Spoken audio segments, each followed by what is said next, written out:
Olá amigos, sejam bem-vindos a mais um vídeo do meu canal. Eu sou o Lucas Knaip e vamos falar sobre Diego Simeone e os questionamentos que ele fez lá na entrevista pós-jogo, né, contra o Paris Saint-Germain. O clube francês venceu o Atlético de Madrid por 4-0, que obviamente levanta muito mais questionamentos sobre o técnico argentino, que há basicamente 15 anos, né, está comandando o Atlético de Madrid, já chegou a ter períodos de grande sucesso, chegando a finais de Champions League, sendo campeão espanhol, da Europa League, mas esse período vitorioso já faz um tempo que ele não acontece, né? Já tem alguns anos desde que o Atlético de Madrid ganhou a La Liga pela última vez, e vamos ser sinceros, que lutou pelo título de verdade, né? Tipo, assim, teve um ano aí que...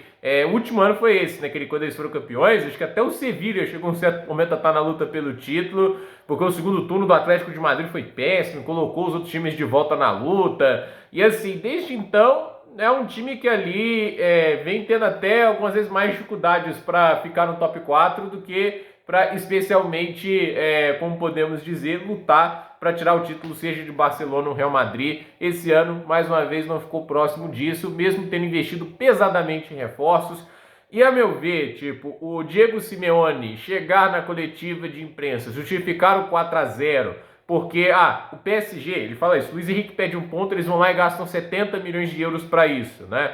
Olha, não é só transferências, não é só, ele contrata quem ele quiser. Primeiro até porque eu acho que a melhor maneira de falar que assim, ele também não está num lugar de um coitado, é que o Atlético de Madrid, nos últimos 10 anos, foi a nona equipe no planeta inteiro que mais investiu. O PSG é o quinto, então assim, tá à frente, tá... Mas o Atlético de Madrid, nos últimos 10 anos, gastou mais de 1,27 bilhão de euros em transferências. Isso dentro de um fair play financeiro muito restrito, como é o caso do fair play espanhol. Na França é muito mais livre, mas assim, na Espanha, investir pesado como eles fazem é sempre muito arriscado, e eles fazem isso porque é o Simeone, por toda a história que ele tem dentro do clube, né? Mas assim, é só por causa disso? Ele fala, 70 milhões num ponta. O mesmo Atlético de Madrid no ano passado, na janela de verão, gastou mais de 70 milhões para trazer o Julián Álvarez. Então, assim, trouxeram um jogador que eles não tinham ali, né, para fazer essa função de 9.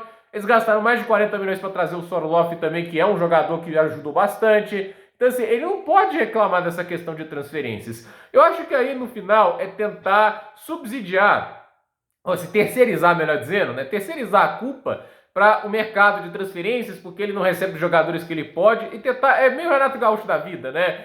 Com elenco de 200 milhões, qualquer um. Você meio que tira o mérito do Luiz Henrique, e ao meu ver, tenta tirar o elefante da sala. O Simeone hoje não é o melhor técnico do mundo, apesar de ser o mais bem pago, né? O Simeone recebia até pouco tempo atrás 40 milhões de euros por ano. Eu acho que isso até deu uma diminuída, né? Mas ainda assim ele é o mais bem pago ainda.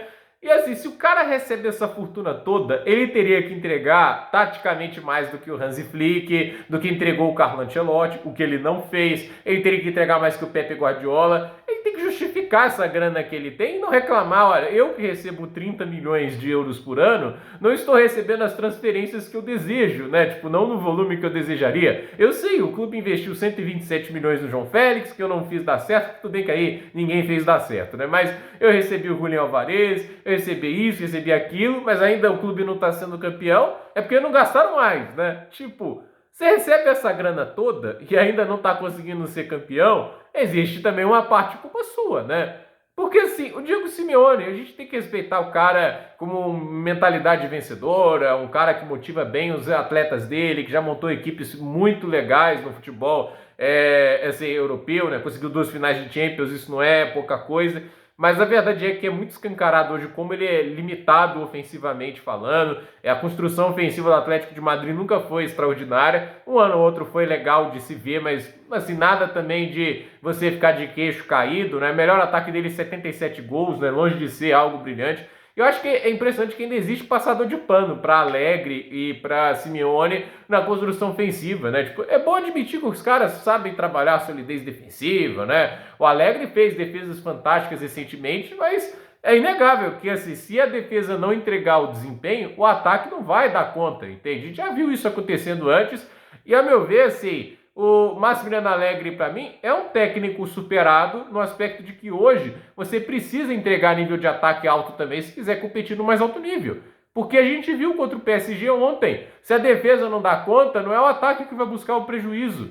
E a verdade é que hoje, né, os ataques mais fortes têm conseguido vencer as defesas mais sólidas. Defesas podem ganhar campeonatos, mas se elas não tiverem um ataque que também produza, não adianta nada. As pessoas falam isso, as defesas ganham campeonatos, mas o ataque também ganha, né? Tipo, o Hansi Flick não é um time que é full ataque, ganhou a La Liga, ganhou a Copa do Rei, por pouco não foi a final da Champions.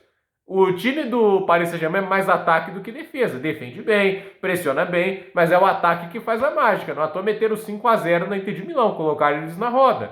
Então, assim, e hoje é mais uma vez, ataque contra defesa, ganhou o ataque do PSG.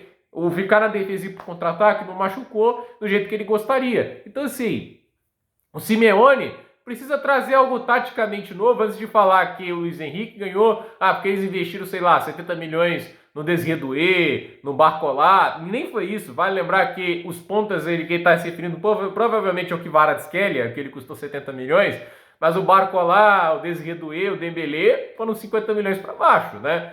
Foram contratações inteligentes, bem pensadas, e o técnico soube utilizá-las, né? Então, assim, ele não pode reclamar tudo isso, até porque uma das maiores transferências da história do futebol ainda está sob a gestão dele, que é o caso do João Félix. Eles já fizeram investimentos gigantes no Atlético de Madrid, e se eles não estão sendo campeões da La Liga ou nem sequer disputando o título, tem muito culpa dele também. Porque já teve anos aí que Real Madrid e Barcelona deram brechas, e o Atlético de Madrid não aproveitou porque o ataque não ia para frente. Então, para mim, assim, Diego Simeone tá chorando demais esse aspecto. Ele tem que agradecer que assim, o Atlético de Madrid já até não teve a coragem de ir atrás de outro técnico, porque paga uma fortuna pro cidadão, o cara não tá entregando o suficiente para justificar tanto dinheiro que é investido nele. E assim, né, o cara continua sem questionamentos, há um respeito muito grande pelo trabalho que fez, é um trabalho histórico e tudo isso. Mas assim, ele já tá chegando ao ponto de colocar a responsabilidade, porque não gasta tanto dinheiro em mim, é até falta de respeito com o Atlético de Madrid, porque eles investiram muito nele. Dentro, eu acho assim, não dava para investir mais dentro de todas as amarras que a La Liga coloca. Eles gastaram muita grana no Simeone, eles acreditam muito no Simeone, eles dão tudo que o Simeone pede ali que está ao alcance deles, eles fazem. Eles lutam muito por ele. Trazer um Julián Álvarez, cara, isso é negócio grande pra caramba. Se ele não tá extraindo o melhor futebol do Julián Álvarez, tem dentro dele. Então, assim, eu acho que o Simeone é o pior tipo de desculpa que ele podia dar. Ele já alcançou o teto dele, ele tem limitações, ele, para mim, não é um técnico hoje que possa ser considerado primeira prateleira. Eu não coloco o Simeone na mesma mesa de um Pepe Guardiola, na mesma mesa de um Jürgen Klopp, e mesmo um Arne Slot da vida. Eu não tá na mesma mesa de um Flick, e aí não tá na mesma mesa de um Luiz Henrique. Para mim, assim, se a gente quer falar de essa questão de estilo de jogo, ele é ruim porque é retranqueiro, porque é defensivo, porque joga na transição. Não acho que esse é o problema. Antônio Conte faz isso também. Ele é técnico de contra-ataque. Mas eu faço a seguinte pergunta. Você acredita que o Diego Simeone seria campeão italiano com a Napoli, do jeito que a Napoli está agora? Eu acho que se bobear não pegava top 4. O Conte fez porque ele é melhor. Para mim, eu falo isso, né? Podem me criticar à vontade, mas para mim o Antônio Conte é um técnico melhor do que o Diego Simeone. Mas aí vai da avaliação de cada um de vocês. Para mim, é um trabalho dele que já está há anos devendo muito, e ficar jogando culpa em transferência é sacanagem, né? Então, gente, por esse vídeo é isso. Dúvida nos comentários, deixe seu like, se inscreva no canal, compartilhe esse vídeo e até o próximo vídeo.